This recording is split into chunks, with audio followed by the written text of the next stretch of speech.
Okay, so I want you to just close your eyes for a second. Picture this. It's the year 2026. Not that far away. No, it's literally just around the corner. So you're walking down a street in, say, Tokyo Shibuya Crossing, maybe, with all the neon lights, or, I don't know, strolling along the Seine in Paris. Okay, I'm with you. Setting the scene. And you're wearing these tiny, really sleek little earbuds. You can barely see them. And all of a sudden, a local comes up to you and just starts speaking rapid-fire Japanese or French, super fast, slang and everything. Which is usually the moment of pure panic. Total panic. Your heart stops, you're sweating, you're trying to remember your high school vocabulary. But in this 2026 world, you're completely calm. Because the earbuds are doing all the heavy lifting. Exactly. Before your brain even has a chance to freak out, those earbuds have translated everything instantly. And I don't mean like that old robotic GPS voice. Yeah. I mean it's perfect. Perfect nuance, perfect tone. It probably even gets a sarcasm. So the Tower of Babel is what? It's finally fallen. The universal translator is here. And it goes the other way too. You can have this messy, half-formed thought, and the AI it refines it into this perfect poetic sentence and whispers it into the other person's ear. Yeah. In their language. Wow. So all that struggle, the embarrassment, the sweating over verb conjugations, it's all obsolete. It's inefficient. It sounds like this, utopia of efficiency. I mean, why would anyone ever open a textbook again? And yet, that is the huge question at the heart of our deep dive today. Sure. We are looking at this fascinating and surprisingly dense book. It's called Principles of Language Exchange. Or Gengo Kukan Genron in the original Japanese. And it asks this massive, almost existential question. In a world where AI has basically removed the language barrier, why on earth do humans still choose to speak imperfectly? Why do we still choose the struggle? That's a powerful question. It feels almost counter-revolutionary, doesn't it? To pick the hard path when the easy one is right there in your ear. Exactly. And just to set the stage for everyone listening, this isn't just a book about, learning vocabulary faster. This deep dive is actually part one of a huge 10-part series we're doing on this material. Which really tells you just how dense and rich this whole philosophy is. It's a beast of a topic. Yeah. It's not about language hacks. It's a journey into human connection. Yeah.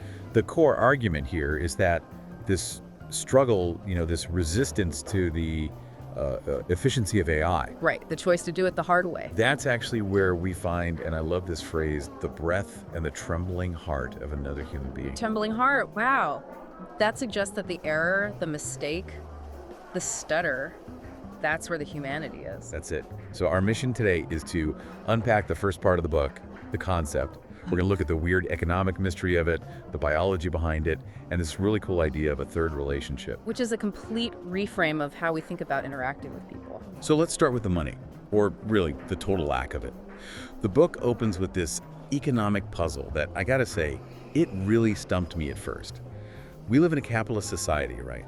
Time is money. 100%. Efficiency is king. If you're not maximizing your hourly rate, you're losing. But right now, as we're speaking, millions of people are online, on apps, on Zoom, or in coffee shops, spending hours teaching a complete stranger their native language. For free. For free. $0 are changing hands. And if you think about it, professional language classes or private tutor, that's expensive. You're paying a premium for that time. So why are people just giving this incredible value away to strangers?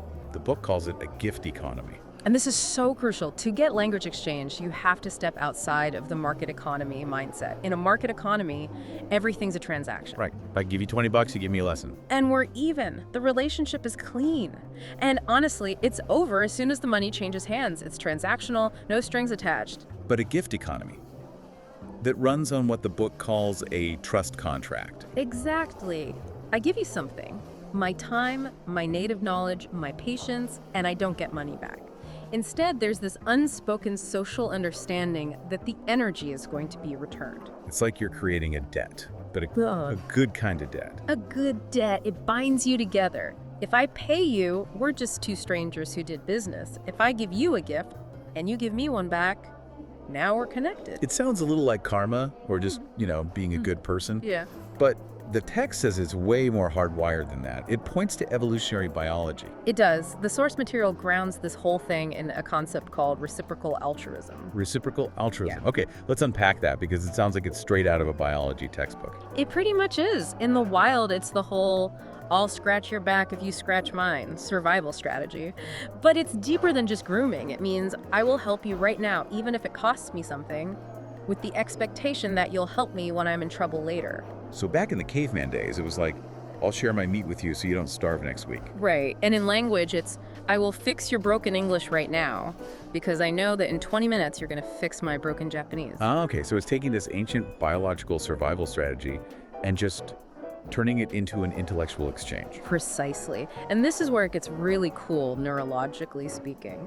The text points out that when this reciprocity works, when that loop gets closed, the brain's reward system lights up. We get a chemical reward, like a hit of something. We do. We're not just saving money on a tutor, we're getting a non-monetary reward. It's social satisfaction. The act of teaching, of being useful to someone else in that specific way, it generates dopamine. It literally creates happiness. That makes so much sense. You know, whenever I help someone find the right word, I do feel this little ping of satisfaction, like, I did that, I helped. Exactly. And in a world where a lot of us just feel like another cog in a big machine, that feeling of direct personal usefulness, it's addictive. But there's another layer to this the book talks about, which I found really touching. It's the power of imperfection. Yeah, this is one of the most counterintuitive points in the whole book. Right. We usually think we need to be perfect to be impressive. We want to show off our strengths. Right. Look how smart I am, how successful. But imagine a CEO or, say, a high-powered lawyer. In their normal life, they're competent, they're articulate, they command the room, they are at the top of the social ladder. The hop of the food chain. But the second they try to speak a new foreign language, They turn into a toddler. instantly. They become childlike, they can't express complex ideas, they make these silly mistakes. They're just incredibly vulnerable. And the book says that sharing this vulnerability, this weakness, is what creates this very specific kind of bond called flat solidarity. Flat solidarity. I really like that term. It sounds like the whole hierarchy just gets flattened out. Exactly. Because we both sound a bit like fools in each other's languages, our social status just disappears. Yeah. It doesn't matter if you're a CEO and I'm a barista. In that little bubble, we are equal in our struggle. That is so rare. I feel like everywhere else, especially on social media, we're constantly signaling status. Look at my vacation. Look at my new job. We are. And when you offer your wisdom to someone in that vulnerable state, it's a really profound gift. The book says, what you teach today returns to you in a different form later. It's this cycle of wisdom that needs that vulnerability to get started. So, okay, it's a gift economy.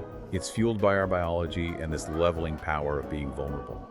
But the book then moves on to define what this relationship actually is. And it spends a lot of time, interestingly, defining what it is not. Right. And this is where most people get language exchange wrong.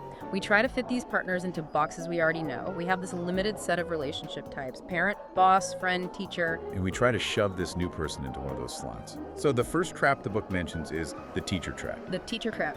which I assume is when you treat your partner like, well, a teacher. But why is that bad? Isn't that the whole point?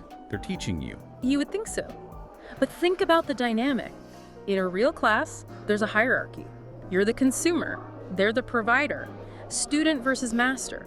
If you treat your partner like a teacher, you become passive. You just wait to be fed information. Teach me. Correct me. Yeah, you become a customer. Exactly. And on the flip side, if the other person acts too much like a teacher, they might just start lecturing. They stop listening to what you're actually trying to say and just focus on the grammar mistakes. And that kills the vibe. It kills the reciprocity. Correct. For language exchange to work, the roles have to be fluid.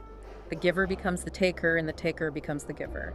If one person is stuck in teacher mode, the whole gift cycle just grinds to a halt. Okay, so not your teacher. The other trap is the friend trap. Now, this one really surprised me. I mean, isn't the goal to make friends? Why is friend a trap? It's a trap because just being friends often gets in the way of the actual learning. Think about your close friends. If you're out having a beer and you make a little grammar mistake, are they going to stop the conversation to correct you? No way. They just want to keep the good vibe going. They want to connect, not critique. If I say, I go to store yesterday, they know what I mean. They're not going to stop me and say, it's wind. Exactly.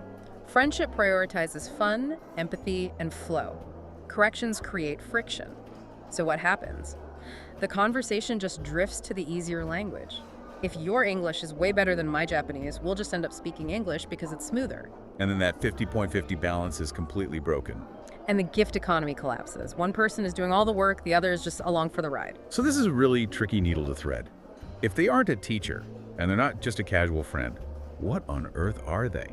The book brings in this very specific, almost poetic term, the third relationship. The text calls them a co-navigator, or, my favorite, an accomplice in growth. Accomplice in growth. That sounds almost conspiratorial, like we're planning a heist together. A heist on fluency. But the metaphor the book uses is just beautiful. It says, to imagine two people in a small boat on a huge unknown sea. That sea is the foreign language. One person is rowing, the other's checking the map. And every so often, you just swap seats. Oh, I love that. You're literally in the same boat. If one person stops rowing, you both just drift. And the book lays out 3 key things that make this co-navigator relationship work. The first is that it's a horizontal relationship. Doesn't matter if you're a CEO and I'm a student. In the boat, we have equal human weight, 50-50. And the second. Intentionality. We're not just hanging out to kill time. We share a will to improve. We are accomplices on a very specific mission. And the third would be Vulnerability. We've touched on this, but it's that active willingness to show what you can't do and to accept help. I want to dig into this third relationship idea a bit more because the book contrasts it so sharply with like modern social media interactions. It does, and that's a really important distinction to make. Think about your relationships on Instagram or LinkedIn. What are they based on? Usually, projection, Yeah. Showing my best life, Yeah. the highlight reel. Ambiguity. Curation. You post a photo, I like it. Maybe I comment. Great pic. Yeah. It's all very low stakes, and it's often about maintaining a certain image. It's about face. Right. I am not going to post a video of me stumbling through a sentence and looking confused on my LinkedIn profile. Exactly. But this third relationship, this co-navigator dynamic, it's a sanctuary from all that. Yeah. Because you have to be imperfect to even participate. The masks come off, the titles, the social status, the filters. They're all stripped away. And you're left with just 2 humans trying to connect through the fog of a new language. That is so refreshing. It's almost like a digital detox, but through connection instead of isolation. It's an antidote to the perfect self we have to perform online. It's a space where being lame or clumsy is actually the price of entry, and that's incredibly liberating. But let's zoom out a bit. Is this a new thing? Did the internet invent this? Or has this third relationship existed before? So the book takes us on a little history trip here, and it's fascinating. It traces the roots all the way back to the 17th century. The 1600s. We're Yeah. talking way before Zoom. Way before, to the coffee houses of London and Paris. They used to be known as penny universities. Oh, right, because you could get an education for the price of a cup of coffee. That's it. Merchants, travelers, sailors would all gather, and they would swap languages for information. I'll teach you some French if you tell me about the trade routes to the east. It was this mix of practical benefit and pure curiosity. So the gift economy was alive and well in 1650. It was just information barter. But the more emotional route, the one that really gets to the soul part of this book, comes from right after World War II. The term tandem, like a tandem bicycle, it actually came from the relationship between Germany and France after the war. Wow, talk about high stakes. That's a heavy context. It wasn't just about learning grammar, it was about peace building. You had young people from nations that had just been trying to kill each other sitting down to talk. The idea was, if we talk, if we really struggle to understand each other's language, maybe the tragedy won't repeat. That gives me chills. Yeah. It elevates the whole thing. It's not just, I want to be able to order a croissant in Paris. It's, I want to make sure we don't destroy each other again. And that leads to what the book calls the currency of the exchange. We're not just exchanging words, we are exchanging high-quality attention. High quality attention. That feels like a very scarce resource these days. Well, think about 2026, or even right now. We live in this age of 15-second videos, fractured attention, constant notifications. My attention span is basically shot. If it's not a short or a reel, I struggle. I'm swiping every 5 seconds. Exactly. So for someone to sit there, look you in the eye or the camera, and just listen to your broken, stumbling sentences for 30 minutes without checking their phone, that is a luxury. That is a massive gift. You're validating their entire existence in that moment. It really is. When you put it that way, it's almost therapeutic. You're being heard, even when you aren't making perfect sense. And the other currency is context. You aren't just a dictionary